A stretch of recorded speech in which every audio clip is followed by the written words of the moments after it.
Hussain bin Mansoor അൽ ഹല്ലാജ് എന്ന് പറയുന്ന വ്യക്തി ഇസ്ലാമിക ചരിത്രത്തിൽ പലപ്പോഴും പരാമർശിക്കപ്പെടാറുള്ളതാണ്. അദ്ദേഹം ഒരുപാട് സൂഫി ഷെയ്ഖുമാരുടെ മുരീദായിരുന്നു. ദീർഘവർഷങ്ങൾ അബ്ബാസി ഖലീഫമാർ അദ്ദേഹത്തെ ജയിലിൽ അടച്ചിരുന്നു.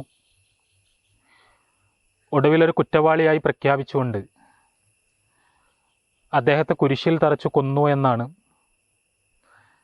അദ്ദേഹത്തെക്കുറിച്ചുള്ള ചരിത്രരേഖകൾ പറയുന്നത്.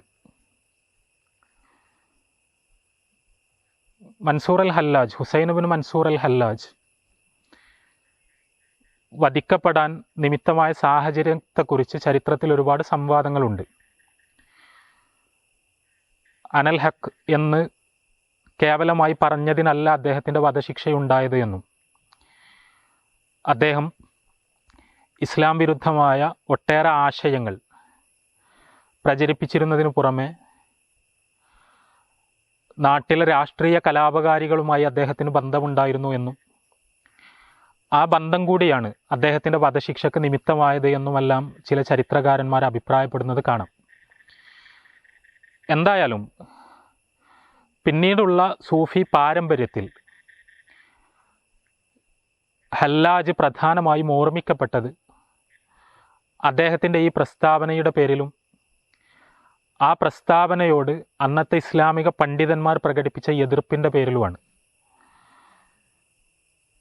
ഹല്ലാജ് ദീർഘമായി യാത്ര ചെയ്തിരുന്നു എന്നും ആ യാത്രകൾക്കിടയിൽ അദ്ദേഹം ഇന്ത്യയിലടക്കം, പ്രത്യേകിച്ചും അന്നത്തെ ഇന്ത്യൻ ഉപഭൂഖണ്ഡം എന്ന് പറയുമ്പോൾ സിന്ധ് പ്രവിശ്യകളിൽ അദ്ദേഹം എത്തിയിരുന്നു എന്നും ഇവിടെയുള്ള പല തത്വജ്ഞാനികളുമായി അദ്ദേഹം ചർച്ചകൾ നടത്തിയിരുന്നു എന്നുമെല്ലാം അദ്ദേഹത്തിൻ്റെ ചരിത്രത്തിൽ കാണാം. മൻസൂർ ഹല്ലാജിൻ്റേതായി അറിയപ്പെടുന്ന, വായിക്കപ്പെടുന്ന പുസ്തകങ്ങളുണ്ട്, പ്രബന്ധങ്ങളുണ്ട്. ഇവിടെ എന്താണ് ഈ അനൽ ഹക്ക് എന്ന ചോദ്യം തീർച്ചയായും പ്രസക്തമാണ്. പണ്ഡിതന്മാർക്കിടയിൽ ഉള്ള ചർച്ചകൾ നമ്മൾ പരിശോധിച്ചാൽ അവർക്കിടയിൽ നടക്കുന്ന, ഇവ്വിഷയകമായി നടക്കുന്ന സംവാദങ്ങളുടെ ഒരു കാതൽ എന്ന് പറയുന്നത് അനൽ ഹക്ക് എന്ന് പറഞ്ഞതിൻ്റെ പേരിൽ ഹുസൈൻ ബിൻ മൻസൂറുൽ ഹല്ലാജ് യഥാർത്ഥത്തിൽ കുറ്റക്കാരനാണോ അല്ലേ എന്ന ചർച്ചയാണ്. അനൽ ഹക്ക് എന്ന് പറഞ്ഞാൽ അൽ ഹക്ക് എന്ന് പറയുന്നത് അള്ളാഹുവാണ്. അത് അള്ളാഹുവിൻ്റെ ഒരു നാമമാണ്. അനൽ ഹക്ക് എന്ന് പറയുമ്പോൾ അക്ഷരാർത്ഥത്തിൽ അതിനർത്ഥം ഞാൻ അള്ളാഹുവാണ് എന്നാണ്. ഞാൻ അള്ളാഹുവാണ് എന്നൊരാൾ പറഞ്ഞാൽ അത് കുഫറാണ് എന്ന കാര്യത്തിൽ, അത് പച്ചയായ ദൈവനിഷേധമാണ് എന്ന കാര്യത്തിൽ, ബഹുദൈവത്വമാണ് എന്ന കാര്യത്തിൽ, ഇസ്ലാം വിരുദ്ധമായ എന്നതിനേക്കാൾ ഇസ്ലാമിൽ നിന്ന് ഒരാളെ പുറത്തേക്ക് കൊണ്ടുപോകാൻ നിമിത്തമാകുന്ന അത്രയും മാരകമായ ബഹുദൈവത്വ പ്രസ്താവനയാണ് എന്ന കാര്യത്തിൽ മുസ്ലിം പണ്ഡിതന്മാർക്കിടയിൽ, മുഖ്യധാര മുസ്ലിം പണ്ഡിതന്മാർക്കിടയിൽ ഒന്നും അഭിപ്രായ വ്യത്യാസമില്ല. യഥാർത്ഥത്തിൽ തസവുഫിൻ്റെ മേൽവിലാസത്തിൽ അറിയപ്പെടുന്ന പല പ്രഗത്ഭരായ ഇസ്ലാമിക പണ്ഡിതന്മാരും അവർ പോലും മൻസൂറുൽ ഹല്ലാജിൻ്റെ പേരിൽ ഉദ്ധരിക്കപ്പെടുന്ന ഈ പ്രസ്താവന അക്ഷരാർത്ഥത്തിലെടുത്താൽ അത് ഇസ്ലാം വിരുദ്ധമാണ് എന്ന അഭിപ്രായം പ്രകടിപ്പിക്കുന്നവരാണ്. പക്ഷേ സൂഫികൾ പലപ്പോഴും അവർ പറയാറുള്ളത് ഇതൊരു ഷത്ത്ഹാണ് എന്നാണ്. ഷത്ത്ഹ് എന്ന് പറയുന്നത് തസവുഫിൻ്റെ ജ്ഞാനശാസ്ത്രത്തിലുള്ള ഒരു സാങ്കേതിക നാമമാണ്. ഒരാൾ ഒരു ഉന്മാദത്തിൻ്റെ അവസ്ഥയിൽ അള്ളാഹുവിനോടുള്ള ഭക്തിയിൽ ആറാടി, അള്ളാഹുവിനോടുള്ള പ്രണയത്തിൻ്റെ ലഹരിയിൽ അകപ്പെട്ട് ആ ലഹരിയുടെ ഉന്മാദത്തിൽ അയാൾക്ക് സ്വയം നഷ്ടപ്പെടുമ്പോൾ, അയാൾക്ക് ബോധം നഷ്ടപ്പെടുമ്പോൾ, ചുറ്റുപാടുകളെക്കുറിച്ചോ തന്നെക്കുറിച്ചോ ഉള്ള വിവേചന ബുദ്ധി ഇല്ലാതിരിക്കുന്ന ഒരു വൈകാരികമായ ഉച്ചസ്ഥായിയിൽ അയാളുടെ വായിൽ നിന്ന് പുറപ്പെട്ടു പോകുന്ന, അയാൾ പോലും അറിയാതെ നിർഗളിച്ചു പോകുന്ന വാക്കുകളാണ് ഷത്ത്ഹ് എന്ന് പറയുന്നത്. ഇതിനെ അക്ഷരാർത്ഥത്തിൽ എടുക്കരുത് എന്നും ഒരാളുടെ ഉന്മാദത്തിലുള്ള കേവലമായ ജൽപ്പനങ്ങളായി മാത്രമേ അതിനെ പരിഗണിക്കേണ്ടതുള്ളൂ എന്നുമുള്ള തരത്തിലുള്ളൊരു വ്യാഖ്യാനം തസവുഫിനുള്ളിൽ തന്നെ നമുക്ക് കാണാൻ കഴിയും. അതുകൊണ്ടാണ് സൂഫികളുടെ ശതഹാത്തുകളെക്കുറിച്ചുള്ള ചർച്ചകൾ ഒരുപാട് ഗ്രന്ഥങ്ങളിൽ നമുക്ക് കാണാൻ കഴിയുന്നത്, അത്തരം ഒരുപാട് ശതഹാത്തുകൾ ഉദ്ധരിക്കപ്പെടുന്നതും. മൻസൂർ ഹല്ലാജ് കുറ്റക്കാരനാണ് എന്ന് കരുതേണ്ടതില്ല എന്ന് പറയാൻ ശ്രമിച്ച പല മുസ്ലിം പണ്ഡിതന്മാരും ഇസ്ലാമിക പണ്ഡിതന്മാരും ഏകദേശം ഇതേ ഒരു തലത്തിൽ നിന്നുകൊണ്ടാണ് അദ്ദേഹത്തിൻ്റെ പ്രസ്താവനയുടെ പശ്ചാത്തലത്തെ ന്യായീകരിക്കാൻ ശ്രമിച്ചിട്ടുള്ളത്. അവർ പറഞ്ഞത് അദ്ദേഹം ഇതേപോലെ ഭക്തിയുടെ ഒരു ഉന്മാദത്തിൻ്റെ ഉച്ചസ്ഥായിയിൽ അദ്ദേഹം പറഞ്ഞൊരു കാര്യമാണ്. അതിൻ്റെ യഥാർത്ഥത്തിലുള്ള അർത്ഥങ്ങൾ എന്താണ് എന്ന് മനസ്സിലാക്കാൻ പോലും കഴിയുന്നൊരവസ്ഥയിലല്ല അപ്പോഴും അദ്ദേഹം ഉള്ളത്. അതുകൊണ്ട് അതിനെ അക്ഷരാർത്ഥത്തിൽ എടുക്കേണ്ടതില്ല എന്ന് ചില പണ്ഡിതന്മാർ പറഞ്ഞിട്ടുണ്ട്. വേറെ ചില പണ്ഡിതന്മാർ അങ്ങനെ അല്ല എന്നും അദ്ദേഹത്തിന് ഭ്രാന്തായിരുന്നു എന്നും അത് ഭ്രാന്തിൻ്റെ അവസ്ഥയിലാണ് പറഞ്ഞത് എന്നും പറഞ്ഞിട്ടുണ്ട്. മൻസൂർ ഹല്ലാജിൻ്റെ ഈ ശത്രുഹിനെക്കുറിച്ച് മാത്രമല്ല, മൊത്തത്തിൽ സൂഫികളുടെ ഇത്തരം പല പ്രസ്താവനകളെക്കുറിച്ചും അത് വാക്കുകളിൽ വന്ന പിഴവാണ് എന്നും അവർക്ക് നാവിനെ നിയന്ത്രിക്കാൻ കഴിയാത്ത അവസ്ഥയാണ് എന്നും അത് അവരുടെ നിയന്ത്രണത്തിലുള്ള കാര്യമല്ല എന്നും ഒക്കെ പറയാനും വ്യാഖ്യാനിക്കാനും ശ്രമിച്ച പണ്ഡിതന്മാരുണ്ട്. എന്നാൽ ഇസ്ലാമിക ചരിത്രത്തിലെ തന്നെ പ്രഗത്ഭരായ വേറെ കുറേ പണ്ഡിതന്മാർ അങ്ങനെയല്ല എന്നും അദ്ദേഹം അത് അക്ഷരാർത്ഥത്തിൽ തന്നെയാണ് പറഞ്ഞത് എന്നും അതുകൊണ്ട് തന്നെ അത് കുഫറാണ് എന്നും വിധി പ്രസ്താവിച്ചിട്ടുമുണ്ട്. പക്ഷേ യഥാർത്ഥത്തിൽ ഈ ചർച്ചയിൽ വലിയ കാര്യമൊന്നുമില്ല, പ്രസക്തിയൊന്നുമില്ല എന്നാണ് എനിക്ക് തോന്നുന്നത്. കാരണം നൂറ്റാണ്ടുകൾക്ക് മുമ്പ് ജീവിച്ച, ഹിജ്റ 3-ാം നൂറ്റാണ്ടിൽ ജീവിച്ച മനുഷ്യനാണ് ഇദ്ദേഹം. അദ്ദേഹത്തെക്കുറിച്ച് വിധി പറയുക എന്നതോ അദ്ദേഹത്തിൻ്റെ മനസ്സിൽ എന്തായിരുന്നു എന്നത് കണ്ടെത്തുക എന്നതോ അദ്ദേഹം അത് അക്ഷരാർത്ഥത്തിൽ പറഞ്ഞതാണോ അല്ലേ എന്നത് വിശകലനം ചെയ്യുക എന്നതോ ഒന്നും ഒരു മുസ്ലിമിനെ സംബന്ധിച്ചിടത്തോളം വിശ്വാസപരമായി അത്ര പ്രസക്തമായ കാര്യങ്ങളല്ല. പ്രസക്തമാകുന്നത് ഈ അനൽ ഹക്ക് എന്ന് പറയുന്ന സ്റ്റേറ്റ്മെൻറ്റിൽ അതിലുള്ളടങ്ങിയിട്ടുള്ള, അതിൻ്റെ പേരിൽ പിന്നീട് സൂഫി പാരമ്പര്യത്തിൽ അവതരിപ്പിക്കപ്പെട്ട വാദങ്ങൾ, ആ വാദങ്ങൾക്ക് ഇസ്ലാമികമായി എന്തുമാത്രം സാധുതയുണ്ട്, സ്വീകാര്യതയുണ്ട് എന്നതാണ് ഒരു മുസ്ലിമിനെ സംബന്ധിച്ചിടത്തോളം ഇതിൽ പ്രാധാന്യത്തോടു കൂടി പരിശോധിക്കപ്പെടേണ്ടത്. ഇവിടെ നമ്മൾ മനസ്സിലാക്കേണ്ട ഗൗരവമേറിയ കാര്യം, ഹല്ലാജിനെ ഉദ്ധരിക്കുന്നവരാരും ഹല്ലാജിൻ്റെ അനൽ ഹക്ക് എന്ന് പറയുന്ന പ്രസ്താവനയുമായി ബന്ധപ്പെട്ട സിദ്ധാന്തങ്ങൾ അവതരിപ്പിക്കുന്ന സൂഫികൾ നല്ലൊരു ശതമാനവും അതിനെ ആലങ്കാരികാർത്ഥത്തിൽ അല്ല എടുക്കുന്നത് എന്ന വസ്തുതയാണ്. ഇത് പലപ്പോഴും മറച്ചു വെക്കപ്പെടാറുള്ള ഒരു കാര്യമാണ്. ഇപ്പോൾ ഷത്ത്ഹാണെന്ന് പറയുമ്പോൾ ഒരു ഉന്മാദത്തിൽ എന്താണ് അർത്ഥമെന്നറിയാതെ ഒരാൾ പറഞ്ഞു പോയ കാര്യമാണെങ്കിൽ അതിന് പിന്നെ എന്ത് റെലവൻസ് ആണുള്ളത്? അതൊരു ഭ്രാന്തിൻ്റെ അവസ്ഥയിൽ ഒരു ഭ്രാന്തൻ പറഞ്ഞ കാര്യമാണെങ്കിൽ, ബുദ്ധിഭ്രമത്തിൻ്റെ അവസ്ഥയിൽ പറഞ്ഞ കാര്യമാണെങ്കിൽ അതിന് പിന്നെ എന്ത് പ്രസക്തിയാണുള്ളത്? അതിനെക്കുറിച്ച് എന്തിനാണ് പിന്നെ നൂറ്റാണ്ടുകളോളം ചർച്ചകൾ നടക്കുന്നത്? അതിൽ നിന്ന് എന്തുകൊണ്ടാണ് സിദ്ധാന്തങ്ങൾ നിർദ്ധരിക്കപ്പെടുന്നത്? ഇപ്പോൾ ഹുസൈൻ ബിൻ മൻസൂർ അൽ ഹല്ലാജിൻ്റെ കാര്യം തന്നെ നമ്മൾ എടുക്കുക. ഉന്മാദം എന്നൊക്കെ പറയുന്നത് വളരെ ഒരു നിമിഷത്തിൽ ഉണ്ടാകുന്ന ഒരു കാര്യമാണ്, അല്ലെങ്കിൽ ഏതാനും സെക്കൻഡുകളോ മിനിറ്റുകളോ മാത്രം നീണ്ടു നിൽക്കുന്നൊരവസ്ഥയാണ്. അതേസമയം ഇതേ വിഷയത്തിൽ അദ്ദേഹത്തിന് പുസ്തകങ്ങളുണ്ട്, അദ്ദേഹത്തിന് പ്രബന്ധങ്ങളുണ്ട്, അദ്ദേഹത്തിന് രചനകളുണ്ട്. ആ രചനകളിൽ സൈദ്ധാന്തികമായി ഇത്തരം വാദങ്ങളെ, ആശയങ്ങളെ സമർത്ഥിക്കാൻ ശ്രമിക്കുന്നുണ്ട്.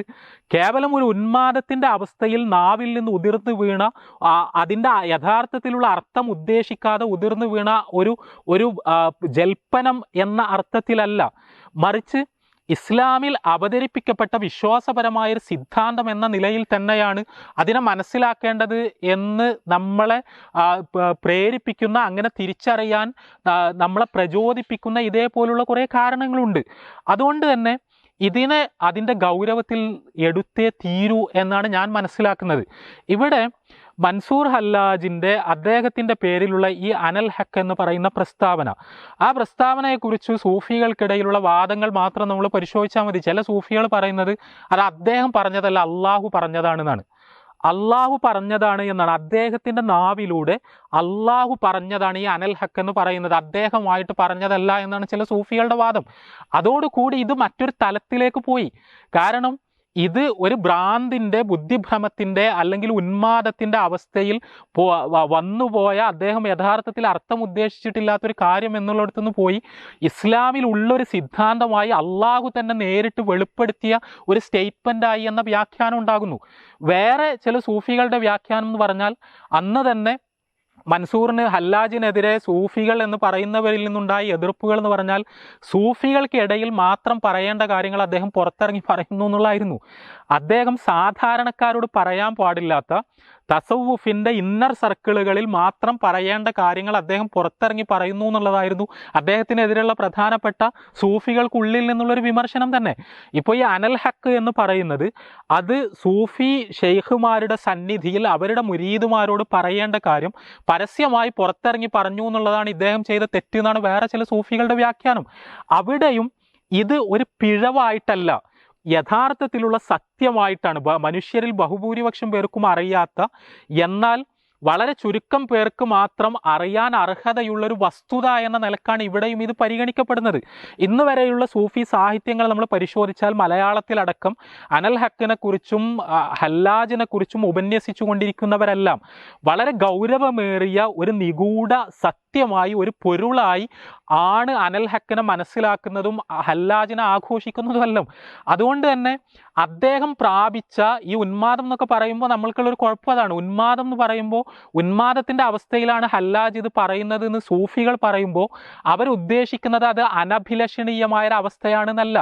ഒരാൾക്ക് ബുദ്ധിഭ്രമം ഉണ്ടാവുക, ലഹരി ഉണ്ടാവുക, മറവി ബാധിക്കുക, അയാൾ പിച്ചും പേയും പറയുക, ഈ അർത്ഥത്തിലാണെങ്കിൽ അദ്ദേഹത്തെ ആക്ഷേപിക്കേണ്ടതില്ല എന്ന് പണ്ഡിതന്മാർ പറയുന്നു. പക്ഷെ സൂഫികളെ സംബന്ധിച്ചിടത്തോളം ഈ ഉന്മാദം എന്ന് പറയുന്നത് അനഭിലഷണീയമായൊരു കാര്യമല്ല, അവരൊക്കെ ആഗ്രഹിച്ചുകൊണ്ടിരിക്കുന്ന കാര്യമാണ്. അവർ കഠിനമായി പരിശ്രമിച്ചുകൊണ്ട് പ്രാപിക്കാൻ ശ്രമിക്കുന്ന ഒരവസ്ഥയാണത്. അങ്ങനെ ഒരവസ്ഥയിൽ അനൽ ഹക്ക് എന്ന് പറയാൻ കഴിയുന്ന ഒരു ഉന്മാദത്തിൻ്റെ സ്റ്റേറ്റിലേക്ക് അവർക്കടക്കം വളരാൻ കഴിയണം എന്നുള്ളതാണ് സൂഫികളുടെ ആഗ്രഹം. അവിടെ ഹല്ലാജിനുണ്ടായതൊരു തിരിച്ചറിവാണ്. ആ തിരിച്ചറിവ് എങ്ങനെ നമ്മൾക്കൊക്കെ നേടിയെടുക്കാം എന്ന തരത്തിലുള്ള ചർച്ചകളാണ് തസവൂഫിൻ്റെ ലോകത്ത് നടന്നുകൊണ്ടിരിക്കുന്നത് എന്നതുകൊണ്ട് തന്നെ നേരത്തെ പറഞ്ഞ ഒരു പിഴവ് എന്ന അർത്ഥത്തിലല്ല അനൽ ഹക്കിനെയോ ഹല്ലാജിനെയോ അദ്ദേഹത്തിൻ്റെ ദർശനത്തെയോ നമ്മൾ സമീപിക്കേണ്ടത്. അനൽ ഹക്കിനെ ഒരു പിഴവായി മനസ്സിലാക്കുന്നതിനു പകരം ഒരു സത്യമായി, മുസ്ലിങ്ങളിൽ ബഹുഭൂരിപക്ഷം പേർക്കും തിരിച്ചറിയാൻ കഴിഞ്ഞിട്ടില്ലാത്തൊരു യാഥാർത്ഥ്യമായി മനസ്സിലാക്കുന്ന സൂഫികൾ, ആ സൂഫികൾ എന്താണ് ഇതുകൊണ്ട് ഉദ്ദേശിക്കുന്നത് എന്ന് വളരെ ഗൗരവത്തിൽ നമ്മൾ തിരിച്ചറിയേണ്ടതുണ്ട്. ഹല്ലാജ് മാത്രമല്ല, തസവൂഫിൻ്റെ ചരിത്രത്തിൽ വേറെ പലരിലേക്ക് ചേർത്തും ഇത്തരം കഥകൾ വ്യാപകമായി ഉദ്ധരിക്കപ്പെടുന്നതാണ്, ചർച്ച ചെയ്യപ്പെടുന്നതാണ്. ഇപ്പോൾ അബൂ യസീദുൽ ബിസ്താമി ഹല്ലാജിനെ പോലെ തന്നെ ഇന്നത്തെ ഇറാനിൻ്റെയും ഇറാഖിൻ്റെയും ഒക്കെ പ്രവിശ്യകളിൽ നിന്ന് തന്നെ കടന്നു വന്ന വേറെ പ്രസിദ്ധനായൊരു സൂഫി പണ്ഡിതനാണ്. ഹല്ലാജിൻ്റെ കാലഘട്ടത്തിൽ അദ്ദേഹത്തിന് തൊട്ടു മുമ്പ് ജീവിച്ച ഒരാളാണ് അദ്ദേഹം. അദ്ദേഹത്തിൻ്റെ ഗുരു എന്ന് പറയുന്നത് ഒരു ഇന്ത്യക്കാരനായിരുന്നു, ഒരു സിന്ധി ആയിരുന്നു എന്ന് പറയാറുണ്ട്. അദ്ദേഹം ഒരിക്കൽ പറഞ്ഞത് ഈ ജുബ്ബക്കുള്ളിലുള്ളത് അള്ളാഹു അല്ലാതെ മറ്റാരുമല്ല എന്നാണ്. അദ്ദേഹം ധരിച്ച വസ്ത്രത്തിനുള്ളിലുള്ളത് അള്ളാഹു അല്ലാതെ മറ്റാരുമല്ല എന്ന് അദ്ദേഹം പറയുകയുണ്ടായി. അദ്ദേഹത്തിൻ്റെ പേരിൽ അങ്ങനെ ഉദ്ധരിക്കപ്പെടുന്നു. മറ്റൊരിക്കൽ അദ്ദേഹം പറഞ്ഞത് സുബ്ഹാനി എന്നാണ്. സുബ്ഹാനല്ലാ എന്നാണ് സാധാരണ മുസ്ലിങ്ങളൊക്കെ പറയാറുള്ളത്. സുബ്ഹാനി എന്ന് പറയുമ്പോൾ അള്ളാഹുവിനെ സുബ്ഹാൻ എന്ന് വിശേഷിപ്പിക്കുന്നത് പോലെ, അള്ളാഹുവിനെ പരിശുദ്ധൻ എന്ന് വിശേഷിപ്പിക്കുന്നത് പോലെ സ്വയം സുബ്ഹാൻ ആയി, പരിശുദ്ധനായി പ്രഖ്യാപിക്കുകയാണ് അദ്ദേഹം ചെയ്തത്. ഇതേപോലെ അദ്ദേഹം മിറാജ് പോയി എന്നാണ് സൂഫികൾക്കിടയിൽ പ്രചാരത്തിലുള്ള കഥ. പ്രവാചകൻ സല്ലല്ലാഹു അലൈഹി വസല്ലം ആകാശയാത്ര പോയതുപോലെ അബൂ യസീദുൽ ബിസ്താമി അദ്ദേഹം ആകാശത്തേക്ക് യാത്ര പോയി 7 ആകാശവും കടന്ന് അള്ളാഹുവിനെ കണ്ടുമുട്ടി പോലും. അള്ളാഹുവിനെ കണ്ടുമുട്ടിയ സമയത്ത് അദ്ദേഹത്തോട് അള്ളാഹു പറഞ്ഞു എന്നാണ്, നീ തന്നെയാണ് അള്ളാഹു, നീ തന്നെയാണ് ഞാൻ എന്ന് അള്ളാഹു അദ്ദേഹത്തോട് പറഞ്ഞു എന്നാണ് ഇവിടെ സൂഫികൾക്കിടയിലുള്ള കഥ. ഇവിടെ വളരെ കൃത്യമായി എന്താണ് ഇവർ ഉദ്ദേശിക്കുന്നത് എന്ന കാര്യം വളരെ വ്യക്തമാണ്. ഇവിടെ ബിസ്താമിയാണെങ്കിലും ഹുസൈൻ ഇബ്നു മൻസൂർ അൽ ഹല്ലാജ് ആണെങ്കിലും അവരുടെ ഒക്കെ പേരിൽ സൂഫി സർക്കിളുകളിൽ ഉദ്ധരിക്കപ്പെടുന്ന അനൽ ഹക്ക് എന്ന പ്രസ്താവന കൊണ്ട്, അല്ലെങ്കിൽ സുബ്ഹാനി എന്ന പ്രസ്താവന കൊണ്ട് അവർ ഉദ്ദേശിക്കുന്നത് ഇവരിൽ അള്ളാഹു കുടികൊണ്ടിരുന്നു, ഇവർ അള്ളാഹുവിൻ്റെ പ്രകാശനങ്ങളായിരുന്നു, അവരുടെ ശരീരത്തിൽ അള്ളാഹു നിവസിക്കുന്നുണ്ടായിരുന്നു, അല്ലെങ്കിൽ അവർ അള്ളാഹുവിൻ്റെ അവതാരങ്ങളായിരുന്നു എന്ന് തന്നെയാണ്. അവതാര സങ്കല്പത്തെക്കുറിച്ച് നമ്മൾ ഒരുപാട് കാര്യങ്ങൾ കേട്ടിട്ടുണ്ടാവും. ഇപ്പോൾ മൻസൂർ ഇന്ത്യ സന്ദർശിച്ചിരുന്നു എന്ന് പറയുന്നു, ബിസ്താമിയെക്കുറിച്ച് അത്തരത്തിലുള്ള കഥകളുണ്ട്. ഇവിടെ ഇന്ത്യയിൽ നിന്ന് ഇവിടെയുണ്ടായിരുന്ന അവതാര സങ്കല്പത്തിൽ നിന്ന്, അവതാരങ്ങളിലുള്ള വിശ്വാസത്തിൽ നിന്ന് ഇവർക്കിടയിലേക്ക് കടന്നു വന്ന ഒരാശയമായിരിക്കാം ഇത് എന്ന് വ്യാഖ്യാനിക്കാൻ ശ്രമിച്ച പണ്ഡിതന്മാരുണ്ട്. ഇവരുടെ ഈ വീക്ഷണം ഇത് ഇസ്ലാമിന് തീർത്തും വിരുദ്ധമാണ് എന്ന കാര്യത്തിൽ ഇസ്ലാമിനെ കുറിച്ച് സാമാന്യ ധാരണയെങ്കിലുമുള്ള ഒരു മുസ്ലിമിനും അഭിപ്രായ വ്യത്യാസം ഉണ്ടാകാൻ സാധ്യതയില്ല. കാരണം ഇസ്ലാം ഉദ്ഘോഷിക്കുന്ന സംശുദ്ധമായ ഏകദൈവ വിശ്വാസത്തിൻ്റെ, തൗഹീദിൻ്റെ കടക്കൽ കത്തിവെക്കുന്ന ഒരു സിദ്ധാന്തമാണ് തീർച്ചയായും ഇത്. ഇതുമായി ബന്ധപ്പെട്ട് വഹ്ദത്തുൽ വുജൂദ് എന്ന് പറയുന്ന ഒരു ആശയമുണ്ട്. അത് വേറെ വിശദമായി ചർച്ച ചെയ്യേണ്ടതാണ്. ഇപ്പോൾ ഞാൻ അങ്ങോട്ട് കടന്നു പോകുന്നില്ല. ഇവിടെ മൻസൂറുൽ ഹല്ലാജ് പറയാൻ ശ്രമിച്ച അനൽ ഹക്ക് എന്ന് പറയുന്ന ഞാൻ തന്നെയാണ് ദൈവം, ഞാൻ തന്നെയാണ് അള്ളാഹു എന്ന് പറയുന്ന പ്രഖ്യാപനം, ആ പ്രഖ്യാപനത്തെ വിശദീകരിക്കുവാൻ വേണ്ടി തസവുഫിൻ്റെ ഭാഷയിൽ ഉപയോഗിക്കപ്പെടുന്ന രണ്ട് വാക്കുകളുണ്ട്. ഒന്ന് ഹുലൂൽ, വേറൊന്ന് ഇത്തിഹാദ്. ഹുലൂൽ എന്ന് പറയുന്നത് അവതാരമാണ്. അള്ളാഹു അദ്ദേഹത്തിൽ നിവസിക്കുന്നു, കുടികൊള്ളുന്നു. അദ്ദേഹം അള്ളാഹുവിൻ്റെ പ്രകാശനമാണ്. അദ്ദേഹം അള്ളാഹു തന്നെയാണ്. അള്ളാഹു മനുഷ്യരൂപമെടുത്തതാണ് മൻസൂർ എന്ന സങ്കല്പമാണ് അനൽ ഹക്കിനെ അക്ഷരാർത്ഥത്തിൽ ന്യായീകരിക്കുന്ന സൂഫികൾക്കല്ല ഉള്ളത്. ഇത് ഇങ്ങനെ പറയുമ്പോൾ പലപ്പോഴും നമുക്ക് വിശ്വാസമാകില്ല. പക്ഷേ എക്സാക്റ്റ്ലി അത് തന്നെയാണ് അവരുടെ സങ്കല്പം. അതാണ് ഹുലൂൽ എന്ന് പറഞ്ഞാൽ. ഇത്തിഹാദ് എന്ന് പറഞ്ഞാൽ ഒന്നാവുക, ഐക്യപ്പെടുക, ഐക്യം വരിക എന്നൊക്കെയാണ് അതിൻ്റെ അർത്ഥം. അള്ളാഹു ഇവരിൽ അവതീർണമായി അള്ളാഹുവും അവരും ഒന്നായിത്തീരുന്ന, അവർ തന്നെ അള്ളാഹു ആകുന്ന അവസ്ഥയെ കുറിക്കുവാനാണ് ഹുലൂലിലൂടെ ഉണ്ടാകുന്ന ഇത്തിഹാദ് എന്ന സങ്കല്പം സൂഫികൾക്കിടയിൽ പ്രചരിപ്പിക്കപ്പെടുന്നത്. അപ്പം അങ്ങനെ ആകുമ്പോൾ ഇവർ ആരായിരിക്കും? ഇവർ അള്ളാഹുവാണ്, ഭൂമിയിലുള്ള അള്ളാഹുവാണ്, അള്ളാഹുവിൻ്റെ പ്രതിപുരുഷനാണ് എന്ന് പറയുമ്പോൾ അള്ളാഹുവിൻ്റെ അറിവിനെ പോലെ തന്നെയാണ് അവരുടെ അറിവും. ഈ ലോകത്തെക്കുറിച്ചുള്ള സകല കാര്യങ്ങളും അവർക്ക് അറിയും. സാധാരണ മനുഷ്യർക്ക് പ്രപഞ്ചത്തെക്കുറിച്ചുള്ള മുഴുവൻ കാര്യങ്ങളും പദാർത്ഥ ലോകത്തെക്കുറിച്ച് പോലും ഒരു മനുഷ്യന് എല്ലാ വിവരവും ഉണ്ടാകില്ല. പക്ഷെ സൂക്ഷ്മവും സമഗ്രവുമായ സകല ജ്ഞാനവും ഉണ്ടാവും. അതോടൊപ്പം ഗൈബിയായ ഇൽമുണ്ടാകും. വളരെ കൃത്യമായി അദൃശ്യം ദൃശ്യം എന്ന വ്യത്യാസമില്ലാതെ അള്ളാഹുവിനെ പോലെ തന്നെ സകല കാര്യങ്ങളും അറിയുന്ന ആളായിരിക്കും ഇയാൾ. അവിടെ ഇത് നിൽക്കുന്നില്ല. അവർക്ക് സൃഷ്ടി നടത്താൻ പോലും കഴിയുന്നതാണ്. പ്രപഞ്ചത്തെ നിയന്ത്രിക്കുന്നത് അവരാണ്. അവർക്ക് സൃഷ്ടിപ്പ് നടത്താൻ കഴിയും, പ്രപഞ്ചത്തിൽ മാറ്റങ്ങൾ വരുത്താൻ കഴിയും, എന്തും ചെയ്യാൻ കഴിയും. സർവാധികാരികളായ, സർവശക്തരായ, സർവജ്ഞാനികളായ, അക്ഷരാർത്ഥത്തിൽ അള്ളാഹുവിനെ പോലെ തന്നെയായ, ഭൂമിയിൽ അള്ളാഹു മനുഷ്യരൂപമെടുത്ത, ഉടലോടെ അള്ളാഹു വന്ന ആളായി ഇവർ മാറുന്നു. അങ്ങനെ നമ്മൾ ആൾദൈവം എന്നൊക്കെ പറയുന്ന, അവതാരം എന്നൊക്കെ പറയുന്ന അവസ്ഥയിലുള്ള ചില മനുഷ്യർ ഭൂമിയിലുണ്ട് എന്ന സങ്കല്പമാണ് തസവുഫിനുള്ളത്. ഈ ഒരു അവസ്ഥയിലേക്ക് പടിപടിയായി മനുഷ്യർ എത്തിച്ചേരുന്നു. അവർ ആത്മീയമായ വളർച്ച പ്രാപിച്ചുകൊണ്ട് ആത്മീയമായ സാധനകളിലൂടെ, സൂഫിയ അനുഷ്ഠാനങ്ങളിലൂടെ, ക്രമപ്രവൃത്തമായ ആത്മീയ വളർച്ചയിലൂടെ ഒടുവിൽ അള്ളാഹു തന്നെയായിത്തീരുന്ന ചില മഹാസൂഫികൾ ഉണ്ടാകുന്നു, ചില മഹാജ്ഞാനികൾ ഉണ്ടാകുന്നു എന്നാണ് സിദ്ധാന്തം. യഥാർത്ഥത്തിൽ ഈ ഒരു സങ്കല്പം, ആ സങ്കല്പത്തെയാണ് ഇബ്നു അറബിയെ പോലുള്ളവർ അൽ ഇൻസാനുൽ കാമിൽ എന്ന തരത്തിൽ വികസിപ്പിച്ച അവരുടെ സിദ്ധാന്തങ്ങളിൽ നമ്മൾക്ക് മുന്നിൽ അവതരിപ്പിച്ചു തരുന്നത്. ഇൻസാനുൽ കാമിൽ, അൽ ഇൻസാനുൽ കാമിൽ എന്ന് പറഞ്ഞാൽ പൂർണ്ണ മനുഷ്യൻ എന്നാണ്. പൂർണ്ണ മനുഷ്യൻ എന്ന് പറയുമ്പോൾ അതുകൊണ്ട് ഉദ്ദേശിക്കുന്നത് എന്താണ്? മനുഷ്യർ എന്ന് പറയുമ്പോൾ അവരുടെ കൂട്ടത്തിൽ പെർഫെക്റ്റായ ചില ആൾക്കാരുണ്ടാവും. അവരെല്ലാ അർത്ഥത്തിലും പെർഫെക്റ്റ് ആയിരിക്കും. ആ പെർഫെക്റ്റായ മനുഷ്യരെയാണ് അള്ളാഹു അവതരിക്കുവാൻ വേണ്ടി തിരഞ്ഞെടുക്കുക എന്നതാണ് സിദ്ധാന്തം. ഇതാണ് സൂഫികൾക്കിടയിൽ വ്യാപകമായി പ്രചരിപ്പിക്കപ്പെടുന്ന അൽ ഇൻസാനുൽ കാമിൽ എന്ന് പറയുന്ന പരികൽപ്പനയുടെ അന്തസത്ത ഇതാണ്. അള്ളാഹു സ്വയം അവതരിക്കുവാൻ വേണ്ടി തിരഞ്ഞെടുക്കുന്ന വളരെ പെർഫെക്റ്റായ ചില മനുഷ്യരുണ്ട്. ആ മനുഷ്യർ ഓരോ കാലഘട്ടത്തിലും ഓരോരുത്തരുണ്ടാകും. അങ്ങനെ ഹല്ലാജിൻ്റെ കാലഘട്ടത്തിലുള്ള ഇൻസാനുൽ കാമിലായിരുന്നു മൻസൂർ അദ്ദേഹം എന്ന സിദ്ധാന്തമാണ് പിൽക്കാലത്ത് സൂഫികൾക്കിടയിൽ വ്യാപകമായി പ്രചരിപ്പിക്കപ്പെട്ടത്. ഇത് അദ്ദേഹം മാത്രമല്ല, ഓരോ കാലഘട്ടത്തിലും ഓരോരുത്തരാണ്. ഓരോ സൂഫി ഷെയ്ഖുമാർ അല്ലെങ്കിൽ ഔലിയാക്കൾ, വിലായത്തിൻ്റെ പദവിയിലുള്ള ആളുകൾ, അവരുടെ കൂട്ടത്തിലെ ഏറ്റവും പെർഫെക്റ്റായ ചില സൂഫികളുടെ കഥയിലൊക്കെ പറയുന്നത് ഈ പെർഫെക്ഷൻ എന്ന് പറഞ്ഞാൽ ജമാൽ, സൗന്ദര്യം, അതിൻ്റെ പ്രധാനപ്പെട്ട ഒരു ലക്ഷണമാണ് പോലും. അതുകൊണ്ട് ഈ സൂഫി ത്വരീക്കത്തുകളിൽ അംഗമായ ഈ നിഗൂഢജ്ഞാനങ്ങൾ എന്ന് പറയുന്ന ഇത്തരം സിദ്ധാന്തങ്ങളിൽ അഭിരമിച്ചുകൊണ്ടിരിക്കുന്ന സൂഫികൾ ചിലപ്പോൾ ഒരു റോട്ടിൽ കൂടെ പോയാൽ നല്ല സൗന്ദര്യമുള്ള ഒരു പുരുഷനെ കണ്ടാൽ, പുരുഷനിൽ മാത്രമേ അള്ളാഹു അവതരിക്കൂ എന്നുള്ളതായിരുന്നു സിദ്ധാന്തം. നല്ല സൗന്ദര്യമുള്ള, മറ്റുള്ളവരിൽ നിന്ന് വ്യത്യസ്തമായ തരത്തിൽ ശരീരഘടനാപരമായ പെർഫെക്ഷനുള്ള ഒരു ആളെ കണ്ടാൽ അവർ സൂക്ഷിച്ചു നോക്കുമായിരുന്നു പോലും. ഇദ്ദേഹമാണോ ഈ കാലഘട്ടത്തിൽ അൽ ഇൻസാനുൽ കാമിൽ എന്നറിയാൻ വേണ്ടി, ഇദ്ദേഹം അള്ളാഹുവിൻ്റെ അവതാരമാണോ എന്നറിയാൻ വേണ്ടി. അബ്ദുൽ കരീം ജീലി എന്ന് പറയുന്നത് തസവുഫിൻ്റെ ചരിത്രത്തിലെ വളരെ പ്രസിദ്ധനായ ജീലുകാരനായ, ഇതേ ഇന്നത്തെ ഇറാൻ ഇറാഖ് പ്രവിശ്യകൾ തന്നെ കർമ്മമണ്ഡലമായിരുന്ന വേറൊരു പണ്ഡിതനാണ്. അദ്ദേഹം പിൽക്കാലക്കാരനാണ്. മൻസൂറിനെ പോലെ അല്ലെങ്കിൽ ബിസ്താമിയെ പോലെ ഹിജ്റ 3-ാം നൂറ്റാണ്ട് കാലഘട്ടത്തിൽ ജീവിച്ച ആളല്ല, നൂറ്റാണ്ടുകൾക്ക് ശേഷം കടന്നു വന്ന ആളാണ്. അദ്ദേഹത്തിൻ്റെ ഒരു പുസ്തകത്തിൻ്റെ പേര് തന്നെ അൽ ഇൻസാനുൽ കാമിൽ എന്നാണ്. ഈ അൽ ഇൻസാനുൽ കാമിൽ എന്ന പുസ്തകത്തിൽ വളരെ വിശദമായി ഒരു എൻസൈക്ലോപീഡിക് വർക്ക് എന്നൊക്കെയാണ് അത് വിശേഷിപ്പിക്കപ്പെടുന്നത്. അതിൽ അദ്ദേഹം വളരെ വിശദമായി പരികൽപ്പനയെ വികസിപ്പിക്കുന്നുണ്ട്. അങ്ങനെ വികസിപ്പിക്കുന്ന സമയത്ത് അദ്ദേഹം കൊണ്ടുവരുന്നൊരു സിദ്ധാന്തമാണ് മുഹമ്മദ് നബി സല്ലല്ലാഹു അലൈഹി വസല്ലമ ഇത്തരത്തിൽ ഒരു അൽ ഇൻസാനുൽ കാമിൽ ആയിരുന്നു എന്ന സിദ്ധാന്തം. അവിടെ മുഹമ്മദ് റസൂലുള്ളാഹി സ്വല്ലല്ലാഹു അലൈഹി വസല്ലമയെ കുറിച്ചുള്ള പരിശുദ്ധ ഖുർആനും തിരുസുന്നത്തും പഠിപ്പിക്കുന്ന ധാരണകൾക്കപ്പുറത്ത്, പ്രവാചകന്റെ കൂടെ ജീവിച്ച സ്വഹാബിമാർക്കുണ്ടായിരുന്ന ധാരണകൾക്കപ്പുറത്ത് പ്രവാചകൻ സ്വല്ലല്ലാഹു അലൈഹി വസല്ലമക്ക് ഒരു തരത്തിലുള്ള അതിമാനുഷ പരിവേഷം നൽകുന്ന സൂഫി സങ്കല്പങ്ങൾ കുറേയേറെയുണ്ട്. അതിൽ പലതുമുണ്ട്. നിർമ്മിതവും ദുർബലവുമായ ചില ഹദീസുകൾ അടിസ്ഥാനമാക്കിക്കൊണ്ട് പ്രവാചകൻ സ്വല്ലല്ലാഹു അലൈഹി വസല്ലമ നിർമ്മിക്കപ്പെട്ടത് പ്രകാശത്തിൽ നിന്നാണ് എന്നും, ഈ ലോകം മുഴുവൻ സൃഷ്ടിക്കപ്പെടുന്നതിന് മുമ്പ് പ്രവാചകനാണ് സൃഷ്ടിക്കപ്പെട്ടത് എന്നും, ആ പ്രവാചകൻ സ്വല്ലല്ലാഹു അലൈഹി വസല്ലമയുടെ സൃഷ്ടിയില്ലായിരുന്നെങ്കിൽ ഈ ലോകത്തിൻ്റെ സൃഷ്ടി തന്നെ സംഭവിക്കില്ലായിരുന്നു എന്നെല്ലാമുള്ള തരത്തിൽ ദുർബലമോ നിർമ്മിതമോ ആയ ചില നിവേദനങ്ങളുടെ വെളിച്ചത്തിലുള്ള പ്രവാചകൻ സ്വല്ലല്ലാഹു അലൈഹി വസല്ലമയെ അദ്ദേഹത്തിൻ്റെ സ്ഥാനത്തിൽ നിന്ന് അല്പം കൂടി ഉയർത്തുന്ന തരത്തിലുള്ള സങ്കല്പങ്ങൾ മുസ്ലിം ലോകത്തുണ്ട്.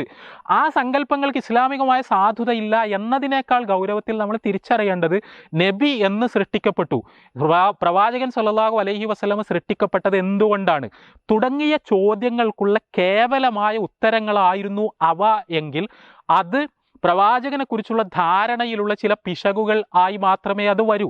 എന്നാൽ സൂഫികളെ സംബന്ധിച്ചിടത്തോളം ഇവിടെ നിന്ന് അവരൊരു സിദ്ധാന്തം ഉണ്ടാക്കുകയാണ്. ആ സിദ്ധാന്തത്തിൻ്റെ വെളിച്ചത്തിൽ പ്രവാചകൻ സ്വല്ലല്ലാഹു അലൈഹി വസല്ലമ അള്ളാഹുവിൻ്റെ അവതാരമാണ്. അവിടെ വിഷയം തന്നെ മാറി. ഇത് കേവലമായ പ്രവാചകൻ സ്വല്ലല്ലാഹു അലൈഹി വസല്ലമ എന്ന് സൃഷ്ടിക്കപ്പെട്ടു എന്നോ എന്തിൽ നിന്ന് സൃഷ്ടിക്കപ്പെട്ടു എന്നോ ഉള്ള ചോദ്യത്തിനുള്ളൊരു ഉത്തരവല്ല. ഒരു സൃഷ്ടി എന്ന അവസ്ഥയിൽ നിന്ന് അള്ളാഹുവിൻ്റെ പ്രതിരൂപമായി, അള്ളാഹുവിൻ്റെ അവതാരമായി പ്രവാചകൻ സ്വല്ലല്ലാഹു അലൈഹി വസല്ലമ ചിത്രീകരിക്കപ്പെടുന്ന അവസ്ഥയുണ്ടാവുകയാണ്. ഇവിടെ അബ്ദുൽ കരീം ജീലി അദ്ദേഹത്തിൻ്റെ പുസ്തകത്തിൽ വളരെ വിശദമായി അദ്ദേഹം സ്ഥാപിക്കുന്നത് എന്താണെന്ന് ചോദിച്ചാൽ, പ്രവാചകൻ സ്വല്ലല്ലാഹു അലൈഹി വസല്ലമ നൂറ് കൊണ്ട് പടക്കപ്പെട്ടു. ആ നൂറ് എന്താണ്? അള്ളാഹുവിൻ്റെ നൂറാണ്, അല്ലെങ്കിൽ അത് അള്ളാഹു തന്നെയാണ്, അള്ളാഹുവിൻ്റെ ഒരു അംശമാണ്. ആ അള്ളാഹുവിൻ്റെ അംശത്തെയാണ്, നൂറിനെയാണ് ആദമായി അള്ളാഹു പടച്ചത്. അത് മുഹമ്മദ് തന്നെയായിരുന്നു. യഥാർത്ഥത്തിൽ അള്ളാഹു ആദ്യം ഉണ്ടാക്കിയത് മുഹമ്മദിനെയാണ്. അതാണ് അൽ ഇൻസാനുൽ കാമിൽ. അത് അള്ളാഹു തന്നെയാണ്, അള്ളാഹുവിൻ്റെ പ്രതിരൂപം തന്നെയാണ്. അങ്ങനെ പക്ഷേ ആ പ്രകാശത്തെ ആദമിൻ്റെ മുതുകിൽ വെക്കുകയാണ് അള്ളാഹു ചെയ്തത്. മുഹമ്മദ് നബിയെ അല്ലെങ്കിൽ തന്നെ ആദമിൻ്റെ മുതുകിൽ വെക്കുകയാണ് അള്ളാഹു ചെയ്തത്. അപ്പോൾ ആദം അൽ ഇൻസാനുൽ കാമിലായി. അന്നത്തെ അൽ ഇൻസാനുൽ കാമിൽ എന്ന് പറഞ്ഞാൽ ആദമാണ്. ആ ആദം എന്ന് പറഞ്ഞാൽ അനൽ ഹക്ക് എന്ന് പറയാൻ കഴിയുന്ന ആളാണ്. കാരണം ആദം എന്ന് പറയുന്നത് അള്ളാഹു തന്നെയാണ്. ഇങ്ങനെ ഓരോ കാലഘട്ടത്തിലൂടെ ഇങ്ങനെ കടന്നു വന്നു. അങ്ങനെ ഈ പ്രകാശം പ്രവാചകൻ സ്വല്ലല്ലാഹു അലൈഹി വസല്ലമയെ സൃഷ്ടിച്ച ഈ നൂർ ഓരോ കാലഘട്ടത്തിൽ ഓരോ മനുഷ്യരിൽ അള്ളാഹു നിക്ഷേപിക്കുന്നു. ആ കാലഘട്ടത്തിലെ ഏറ്റവും പെർഫെക്റ്റായ മനുഷ്യരിൽ നിക്ഷേപിക്കുന്നു. അന്നത്തെ അൽ ഇൻസാനുൽ കാമിലിൽ നിക്ഷേപിക്കുന്നു. അയാൾ ഓരോ കാലഘട്ടത്തിലെയും അൽ ഇൻസാനുൽ കാമിൽ ആ കാലഘട്ടത്തിലെ മുഹമ്മദാണ്. ആ കാലഘട്ടത്തിൽ അനൽ ഹക്ക് എന്ന് പറയാൻ അർഹതയുള്ളയാളുമാണ്. കാരണം അത് മുഹമ്മദ് നബിയുടെ തന്നെ രൂപാന്തരമാണ്. എത്ര കൃത്യമായാണ് ഈ അവതാര സങ്കല്പങ്ങൾ, ഭാരതീയമായ അല്ലെങ്കിൽ പേർഷ്യൻ അവതാര സങ്കല്പങ്ങൾ, ഇൻകാർണേഷനെ കുറിച്ചുള്ള പരികൽപ്പനകൾ മുസ്ലിം ലോകത്തേക്ക് തസവൂഫിന്റെ പാലത്തിലൂടെ കടന്നു വന്നത് നമ്മൾ ശ്രദ്ധിക്കുക. മുഹമ്മദ് നബി എന്ന് പറഞ്ഞാൽ മനുഷ്യാരംഭത്തിന് മുമ്പ്, പ്രപഞ്ചത്തിന്റെ സൃഷ്ടിക്ക് മുമ്പ് തന്നെ ഉണ്ട്. അദ്ദേഹം ഇങ്ങനെ അവതാരം എടുത്തു വരുന്നു. അദ്ദേഹം എന്ന് പറഞ്ഞാൽ ആരാണ്? അദ്ദേഹം എന്ന് പറയുന്നത് അള്ളാഹു തന്നെയാണ്. ഇദ്ദേഹം അബ്ദുൽ കരീം ജീലി പറയുന്നത് മുഹമ്മദ് എന്ന് പേര് വിളിക്കാൻ പറ്റൂല എന്നുള്ളൂ, ഖലീഫ എന്നാണ് വിളിക്കേണ്ടത്. മുഹമ്മദ് നബി സല്ലല്ലാഹു അലൈഹി വസല്ലമയുടെ ഇന്നത്തെ ഖലീഫയായിട്ടാണ് അദ്ദേഹത്തിന്റെ ശരീരത്തെ വിളിക്കേണ്ടത്, പുറമേക്ക് വിളിക്കേണ്ടത്. പക്ഷേ ഉള്ളിൽ അത് മുഹമ്മദ് നബിയുടെ സ്വരൂപം തന്നെയാണ്. അബ്ദുൽ കരീം ജീലി പറയുന്നത് അദ്ദേഹത്തിൻ്റെ ഷെയ്ഖ്, അദ്ദേഹത്തിൻ്റെ തസവുഫിലെ ഷെയ്ഖ് ആ കാലഘട്ടത്തിൽ മുഹമ്മദ് നബി വന്നതാണ് എന്ന് പറഞ്ഞാൽ അതിനെ മുഹമ്മദ് നബി വന്നതാണെന്നുള്ളിടത്ത് നമ്മൾ നിർത്തിക്കൂടാ. അദ്ദേഹം അനൽ ഹക്ക് എന്ന് പ്രഖ്യാപിക്കേണ്ട, ഞാൻ അള്ളാഹുവാണ് എന്ന് പ്രഖ്യാപിക്കേണ്ട ആളാണ്. അത് മൻസൂറിനെ പോലെ പുറത്തെ എല്ലാവരോടും പറയണമെന്നുള്ളതാണ് ഇവർക്കിടയിലുള്ള അഭിപ്രായ വ്യത്യാസം. അത് അവരുടെ ഒരു ഇന്നർ സർക്കിളിൽ മാത്രം പറഞ്ഞാൽ മതി എന്നതാണ് മോഡറേറ്റായി വ്യാഖ്യാനിക്കുന്ന സൂഫികളുടെ പേരിൽ നിർവചിക്കപ്പെടുന്ന നിലപാട്. അവിടെ ഇത്തരം ഒരു സങ്കല്പം, ആ സങ്കല്പം ഇസ്ലാമിനെ സംബന്ധിച്ചിടത്തോളം യാതൊരു അടിസ്ഥാനവും ഇല്ലാത്തതാണ് എന്ന് പ്രത്യേകിച്ച് പറയേണ്ടതില്ല. ഇങ്ങനെയുള്ള ഇവർ പറയുക നബിമാർ മാത്രമല്ല, ഇപ്പോൾ ഓരോ കാലഘട്ടത്തിലെ പ്രവാചകന്മാർ, ആ പ്രവാചകന്മാർ മാത്രമല്ല ഔലിയാക്കൾ ഇതേ പദവിയുള്ളവരാണ്. മുഹമ്മദ് നബി സല്ലല്ലാഹു അലൈഹി വസല്ലമയുടെ സ്വരൂപം വിവിധ കാലഘട്ടങ്ങളിൽ ഔലിയാക്കളിലൂടെയാണ് പ്രത്യക്ഷപ്പെടുക. അതുകൊണ്ട് തന്നെ നബി സല്ലല്ലാഹു അലൈഹി വസല്ലമക്ക് ശേഷവും അനൽ ഹക്ക് എന്ന അസന്നിഗ്ധമായി പ്രഖ്യാപിക്കുന്ന അള്ളാഹു തന്നെയായ ഇത്തരത്തിലുള്ള അവതാര പുരുഷന്മാർ ഓരോ കാലഘട്ടത്തിലും ഉണ്ടാകും എന്ന് സൂഫികൾ വിശ്വസിക്കുന്നു. ഇപ്പോൾ കേരളത്തിൽ തന്നെ വ്യാപകമായ പ്രചാരം സിദ്ധിച്ച ഒരു സൂഫി ഈരടിയുണ്ട്, സൂഫി കവിതയുണ്ട്, നമ്മൾക്കെല്ലാം കേട്ട് ശീലമുള്ള ആദി ഒളിവായി അതുതാൻ വെളിവായി അതു പിന്നെ ആദമായി വന്നു വെളിവായി അംബിയ ഔലിയ ആയി വന്ന് അവസാനം മക്കത്ത് അതൂ തന്നെ വന്നു. ഇത് വളരെ കൃത്യമായി ഈ സങ്കല്പത്തെ നമ്മൾക്ക് മുന്നിൽ വരച്ചു കാട്ടുന്നുണ്ട്, അൽ ഇൻസാനുൽ കാമിൽ എന്ന് പറയുന്ന സങ്കല്പത്തെ. ഇവിടെ പ്രവാചകൻ സ്വല്ലല്ലാഹു അലൈഹി വസല്ലമയുടെ പ്രകാശ സ്വരൂപം എന്ന് പറയുന്നത് അത് അള്ളാഹുവിൻ്റെ തന്നെ സത്തയാണ് എന്നും അത് ഓരോ തലമുറകളിലും ആ കാലഘട്ടത്തിൽ അൽ ഇൻസാനുൽ കാമിലായി വിശേഷിപ്പിക്കപ്പെടുന്നവരിൽ അത് പടച്ചവൻ നിക്ഷേപിക്കുന്നു എന്നും അങ്ങനെ പടച്ചവൻ അവരിൽ നിവസിക്കുന്നു എന്നുമുള്ള പച്ചയായ കുഫറിൻ്റെ, പച്ചയായ ഷിർക്കിൻ്റെ സങ്കല്പം ചിലപ്പോൾ പറഞ്ഞാൽ നമ്മൾക്ക് വിശ്വസിക്കാൻ പറ്റില്ല. ഫിർഔനോട് ആരാധനയുള്ള സൂഫികളുണ്ട്. ആരാധന എന്ന് പറഞ്ഞാൽ ഫിർഔനിനെ ന്യായീകരിക്കുന്ന, ഫിർഔനോട് ഇഷ്ടം തോന്നുന്ന, കാരണം ഫിർഔൻ പറഞ്ഞത് അന റബ്ബുക്കുമുൽ അഅ്ല എന്നാണ്, ഞാൻ ആണ് നിങ്ങളുടെ അത്യുന്നതനായ രക്ഷിതാവ് എന്നാണ്. അവിടെ ഫിർഔനോട് വേറെ തലത്തിലുള്ള വിയോജിപ്പുകളുണ്ടെങ്കിൽ പോലും ആ ഒരു സ്റ്റേറ്റ്മെൻറ്റിൻ്റെ പേരിൽ അതൊരു എൻലൈറ്റൻമെൻറ്റിൻ്റെ മൊമെൻ്റായി കാണുന്ന, താതാത്മ്യപ്പെടാവുന്ന, ഒരു ഡിസ്കഷന് വെക്കാവുന്ന ഒരു വിഷയമായി പരിഗണിക്കുന്ന സൂഫികളുണ്ട്. പല ഇൻസാനുൽ കാമിൽ എന്ന് പറഞ്ഞാൽ ഏറ്റവും പെർഫെക്റ്റായ മനുഷ്യൻ അത് മുഹമ്മദ് റസൂലുള്ളാഹി സ്വല്ലല്ലാഹി അലൈഹി വസല്ലമയാണെന്ന് പറയാം. പക്ഷെ പലപ്പോഴും സൂഫികളുടെ സിദ്ധാന്തങ്ങൾ പരിശോധിച്ചാൽ നമുക്ക് തോന്നുക ഇവരുടെ മനസ്സിലുള്ള ശരിക്കുള്ള അൽ ഇൻസാനുൽ കാമിൽ എന്ന് പറഞ്ഞാൽ ഈസാ നബി അലൈഹി സ്വലാത്തു വസ്സലാമാണെന്നാണ്. യേശു ക്രിസ്തുവാണ് യഥാർത്ഥത്തിൽ അള്ളാഹുവിൻ്റെ യഥാർത്ഥത്തിലുള്ള അവതാരം എന്ന് വിചാരിക്കുന്ന സൂഫികൾ ഉണ്ട് എന്ന് സൂഫി പാരമ്പര്യത്തിലൂടെ വെറുതെ കടന്നുപോയാൽ തന്നെ നമുക്ക് മനസ്സിലാകും. ഇപ്പോൾ ഹുസൈൻ ഇബ്നു മൻസൂർ അൽ ഹല്ലാജ്, അദ്ദേഹം തന്നെ യേശു ക്രിസ്തുവിൽ അങ്ങേയറ്റത്തെ രീതിയിൽ അനുരക്തനായിരുന്നു. ഖുർആനും ഹദീസും പഠിപ്പിക്കുന്ന യേശു ക്രിസ്തുവിലല്ല, മറിച്ച് ബൈബിൾ പുതിയ നിയമം പറയുന്ന, പിന്നീട് ക്രൈസ്തവ പാരമ്പര്യം വികസിപ്പിച്ചു കൊണ്ടുവന്ന ക്രിസ്തു യേശു, അള്ളാഹുവിൻ്റെ അവതാരം, അള്ളാഹു മനുഷ്യരൂപം എടുത്തതാണ് യേശു ക്രിസ്തു എന്ന ക്രൈസ്തവ സങ്കല്പത്തിൽ അദ്ദേഹം അങ്ങേയറ്റം അനുരക്തനായിരുന്നു. ഇപ്പോൾ ഹല്ലാജിൻ്റെ അനുയായികൾ, ഹല്ലാജികൾ എന്നറിയപ്പെട്ട, ഹല്ലാജിയൂൻ എന്നൊക്കെ വിളിക്കപ്പെട്ട, പിൽക്കാലത്ത് അദ്ദേഹത്തിൻ്റെ സിദ്ധാന്തങ്ങൾ വികസിപ്പിച്ചുകൊണ്ട് പ്രത്യക്ഷപ്പെട്ടുകൊണ്ട് വന്ന സൂഫി ഗ്രൂപ്പുകൾ, ആ സൂഫി ഗ്രൂപ്പുകൾ ശരിക്കും യേശുവിൻ്റെ ഒരു പുനർജന്മം പോലെയാണ് യഥാർത്ഥത്തിൽ ഹല്ലാജിനെ പരിഗണിച്ചത്. ശരിക്കും യേശുവുമായി എല്ലാ അർത്ഥത്തിലും അദ്ദേഹത്തെ താരതമ്യപ്പെടുത്താനും അവർ തമ്മിൽ പാരലൽസ് വരക്കാനും അവർക്ക് ഭയങ്കര ഉത്സാഹമായിരുന്നു. അവർ പറഞ്ഞത് നൂറ്റാണ്ടുകൾക്ക് മുമ്പ് യേശു ക്രിസ്തു അദ്ദേഹം അള്ളാഹു തന്നെ ആയിരുന്നു, അള്ളാഹുവിൻ്റെ അവതാരമായിരുന്നു. പക്ഷേ അത് പറഞ്ഞത് ആളുകൾക്ക് ഇഷ്ടപ്പെട്ടില്ല, ആൾക്കാർക്ക് അത് മനസ്സിലാക്കാൻ കഴിഞ്ഞില്ല. അതുകൊണ്ട് യേശുവിനെ അവർ കുരിശിൽ തറച്ചു. ചരിത്രം ഇതാ ആവർത്തിക്കുന്നു. നൂറ്റാണ്ടുകൾക്ക് ശേഷം ഇവിടെ ഹുസൈൻ ഇബ്നു മൻസൂർ അൽ ഹല്ലാജ് വീണ്ടും അള്ളാഹു മനുഷ്യരൂപത്തിൽ അവതാരം എടുത്തു വന്നിരിക്കുന്നു. അങ്ങനെ മൻസൂർ വന്ന സമയത്ത് യേശുവിനുണ്ടായ അതേ അനുഭവം ഉണ്ടായി. യേശുവിനെ അന്നത്തെ ആൾക്കാർക്ക് മനസ്സിലാക്കാൻ പറ്റാത്തതുപോലെ, അവർ ഇൻ്റലക്ച്വലി മീനായതുകൊണ്ട് യേശുവിനെ മനസ്സിലാക്കാൻ പറ്റാത്തതുപോലെ ഹുസൈൻ ഇബ്നു മൻസൂർ അൽ ഹല്ലാജിൻ്റെ സമകാലികരായ മുസ്ലിങ്ങൾക്ക് അദ്ദേഹം പടച്ചോൻ്റെ അവതാരമാണെന്ന് മനസ്സിലാക്കാൻ പറ്റിയില്ല. അതുകൊണ്ട് യേശുവിനെ കുരിശി തറച്ച പോലെ തന്നെ മൻസൂറിനെയും അവർ കുരിശി തറച്ചു. ഇതാണ് വാദം. ശരിക്കും നമ്മൾ ആലോചിച്ച് നോക്കുക, എത്ര കുഫർ ഷിർക്ക് എന്ന് പറഞ്ഞാൽ എത്ര പച്ചയായ കുഫറും ഷിർക്കുമാണെന്ന് പറയുന്നത്. യേശുവിനെ ഒരു അവതാരമായി കാണുന്നു, യേശുവിനെ ഈ അവതാരത്തിൻ്റെ തുടർച്ചയായി വേറൊരു കാലഘട്ടത്തിൽ അള്ളാഹു എടുത്ത അവതാരമായി ഹല്ലാജിനെ പരിഗണിക്കുന്നു. അവിടെ തീരുന്നില്ല. അവർ പറയുന്നത് യേശുവിനെ കുരിശ് തറച്ചപ്പോൾ എന്താ സംഭവിച്ചത്? ക്രിസ്ത്യാനികൾ പറയുക അള്ളാഹു ആകാശത്തേക്ക് ഉയർത്തി എന്നാണ്. ഈ സൂഫി ഗ്രൂപ്പുകൾ വാദിക്കുന്നത് മൻസൂറിനെ കുരിശ് തറച്ചു. നിങ്ങളെല്ലാം വിചാരിക്കും മൻസൂറിനെ കുരിശ് തറക്കാൻ പറ്റിയെന്ന്. പക്ഷേ അദ്ദേഹത്തിൻ്റെ ശരീരത്തിനാണ് നിങ്ങൾ കുരിശ് തറച്ചത്, അദ്ദേഹത്തിൻ്റെ ആത്മാവിനെ നിങ്ങൾക്ക് കുരിശ് തറക്കാൻ പറ്റിയിട്ടില്ല. നിങ്ങൾ കുരിശ് തറച്ചപ്പോഴേക്ക് ആത്മാവ് അള്ളാഹുവിലേക്ക് വിലയം പ്രാപിച്ചു. കാരണം അദ്ദേഹം അള്ളാഹുവിൻ്റെ തന്നെ ഭാഗമാണ്. അദ്ദേഹം അള്ളാഹുവിലേക്ക് മിറാജ് പോയി എന്നാണ് ഒരു വ്യാഖ്യാനം. അവിടെ നിൽക്കുന്നില്ല. ചില സൂഫി ഗുരുക്കന്മാരുടെ, ചില സൂഫികളുടെ വാദം എന്ന് പറഞ്ഞാൽ മൻസൂറിനല്ല നിങ്ങൾ കൊന്നത്, അവിടെ ഉണ്ടായിരുന്ന വേറൊരാൾക്ക് അദ്ദേഹത്തിൻ്റെ ഛായ പടച്ചോൻ കൊടുക്കുകയാണ് ചെയ്തതെന്നാണ്. മൻസൂറിനെ കുരിശിൽ നിന്ന് രക്ഷപ്പെടുത്താൻ വേണ്ടി, ഹുസൈൻ ഇബ്നു മൻസൂറിനെ കുരിശിൽ നിന്ന് രക്ഷപ്പെടുത്താൻ വേണ്ടി ആ നാട്ടിലുണ്ടായിരുന്ന വേറൊരാൾക്ക് അതേ ഛായ വന്നു, അദ്ദേഹത്തെയാണ് കൊന്നത്. യേശുക്രിസ്തുവിനെ കുരിശ് തറക്കാൻ ശ്രമിച്ചപ്പോൾ അദ്ദേഹത്തെ രക്ഷപ്പെടുത്തിയെന്നും വേറൊരാൾക്ക് ആ ഛായ വന്നു എന്നും അയാളെയാണ് ഇവർ കൊന്നത് എന്നും പറയുന്ന അതേ തരത്തിലുള്ള സിദ്ധാന്തം. ചില ആൾക്കാരൊക്കെ പറയുന്നത് ഹല്ലാജിൻ്റെ ശിഷ്യന്മാർ അദ്ദേഹത്തെ കുരിശ് തറച്ച് 2-3 ദിവസം കഴിഞ്ഞപ്പോൾ അദ്ദേഹം കഴുതപ്പുറത്ത് പോകുന്നത് കണ്ടു എന്നാണ്. ബൈബിൾ പുതിയ നിയമം പരിശോധിച്ചാൽ യേശുക്രിസ്തുവിനെ കുരിശിൽ തറച്ച ശേഷം, അദ്ദേഹം ഉയർത്തെഴുന്നേറ്റ ശേഷം അദ്ദേഹത്തിൻ്റെ ശിഷ്യന്മാർ കണ്ടു, അല്ലെങ്കിൽ മഗ്ദലന മറിയം കണ്ടു എന്നൊക്കെ പറയുന്ന അതേ തരത്തിൽ ആ ക്രിസ്ത്യൻ ട്രഡീഷനിൽ ജീസസ് ക്രൈസ്റ്റ് എന്ന് മാറ്റി അവിടെ ഹുസൈൻ ഇബ്നു മൻസൂർ അൽ ഹല്ലാജ് എന്ന് എഴുതി ചേർത്താൽ പെർഫെക്റ്റ് ആകുന്ന തരത്തിലുള്ള നറേഷൻസ് ആണ് തസവൂഫിൻ്റെ ലോകത്ത് നമുക്ക് കാണാൻ കഴിയുന്നത്. അതുകൊണ്ട് തന്നെ ഇസ്ലാമികമായി യാതൊരു സാധുതയുമില്ലാത്ത, ആർക്കും ന്യായീകരിക്കാൻ കഴിയാത്ത, തീർത്തും കുഫറിൻ്റെ ഒരു പ്രസ്താവനയാണ് അനൽ ഹക്ക് എന്ന് പറയുന്ന പ്രസ്താവന.